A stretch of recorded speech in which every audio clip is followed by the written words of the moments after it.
Kung bago ka lang sa channel na to at isa kang true-blooded Aldab Nation na nagmamahal po kila Maine Mendoza at Alden Richards, tama po ang channel na pinuntahan mo, kaya consider na kitang bagong subscriber.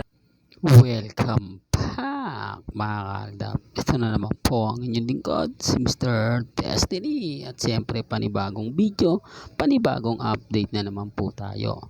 Babasagin lang po natin ang nagpapakalat, hindi naman lingid sa inyong kaalaman na sinasabing may relasyon daw po si Kayla Alcantara kay Richard Polkerson. Alam nyo, Siargao po yun.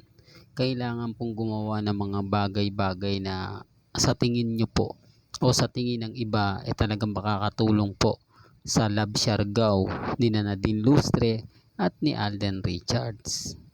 Hindi po ba? Kaya nga po lahat gagawin niya. Normal na lang po yan. Kasi yan po yung isa sa mga taktika na mabisa. Hindi po ba yung mailink si Alden sa iba para lang masabi na hindi po siya bakla? Kasi maraming komento po mga kaaldab. Siyempre kapag ikaw yung pinag-uusapan, ikaw yung number one topic, normal lang yung mga ganyang bagay. Normal lang na ikaw yung laman ng pahayagan at yung mga taong nasa paligid mo ay gagamitin ka pansariling interes. Hindi po ba? Kaya ang sabi ko sa inyo, yung mga taktika na yan, luma na pero number one effective. Number one siyang kumbaga nakakakuha ng simpatya, tapos sasabayan pa ng issue ay talagang maingay na maingay. Bakit nga po ba si Kayla Alcantara ang inililing kay Alden? O dahil daw po yung nagkasama sila sa ganito, sobrang close nila. Alam nyo naman po si Alden Richards talagang malapit po yan. Close po talaga yan. Di po ba hindi naman lingid sa inyong kaalaman na nagka-issue po siya kay Barbie Fortesa? Na kung saan talagang pinagpiestahan po. 1 week po yun. Pagkatapos nun, wala na.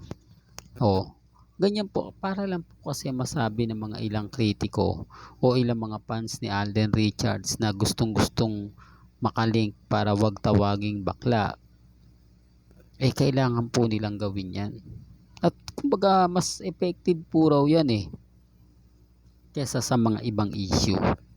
Hindi po kasi nila magawang magkaroon ng issues kay Nadine dahil may karelasyon nga po raw ito. Kung wala sigurong karelasyon, malamang sa alamang, pero marami naman po kasi nagsasabi na hindi yan.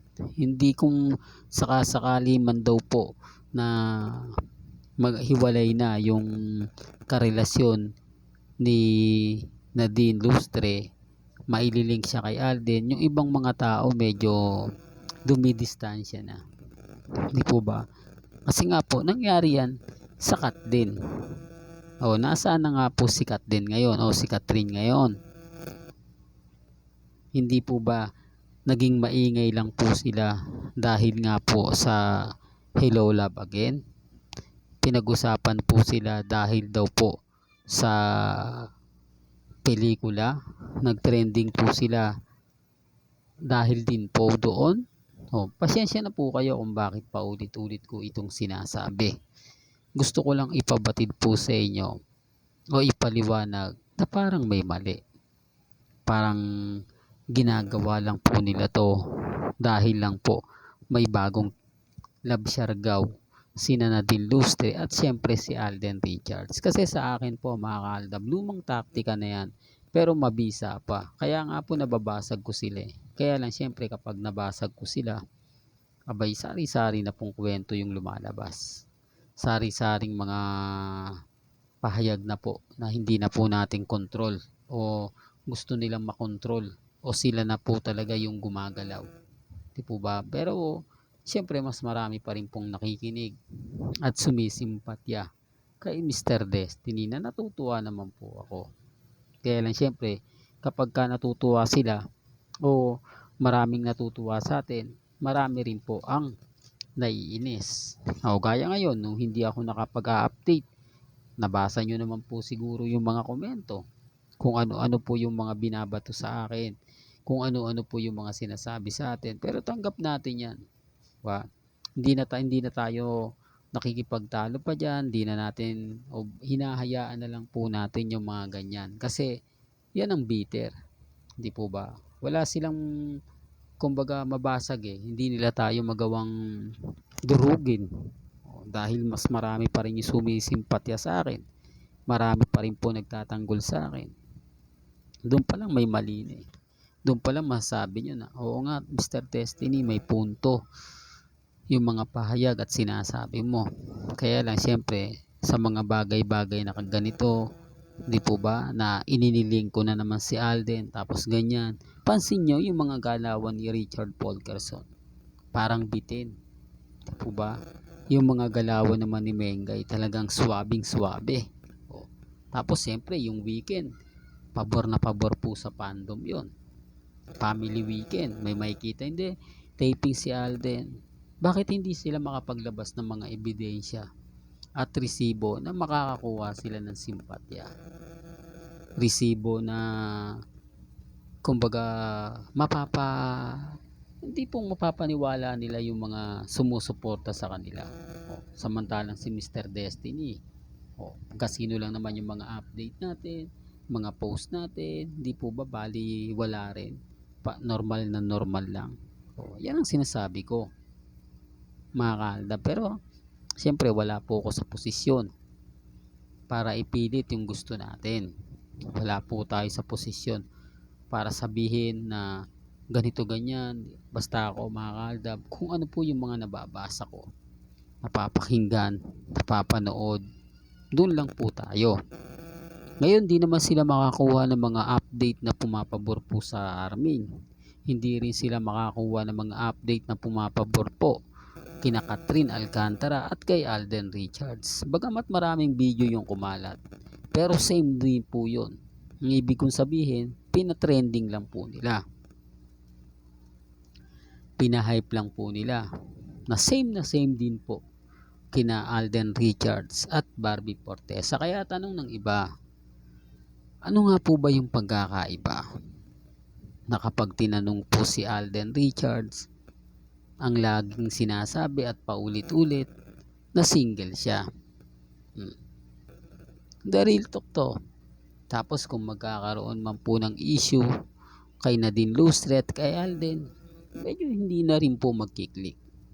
Hindi na rin po ito babango. Dahil alam naman po ng iba na baka ano lang yan. Kumbaga para lang yan sa pelikula o sa Love Siargao. Para lang yan sa mga teleserye, para umingay, para pag-usapan. Kaya nga sabi ko sa inyo, normal na lang po yan, mga kaldab. Normal na lang yung mga ganyang bagay. Lalo na nga po pagdating kay Mr. Destiny. Kaya nga sabi ko sa inyo, relax lang. Di po ba? Hanggat wala po silang binabatong o binibigyan ng mga issue, relax lang kayo, wag po kayong maniniwala. Hanggat na andito po ang channel ni Mr. Destiny. Di po ba kahit medyo natagalan po tayo, pasensya na po sa mga nag-aabang kung bakit ngayon lang nagbigay ng update si Mr. Destiny. Pero sabi ko nga po sa inyo, mga kaldab, hindi ako patitinag. Hindi ako basta-basta magpapa-apekto. Mawala man tayo ng ilang araw, okay lang yan. Kasi babawi naman po tayo.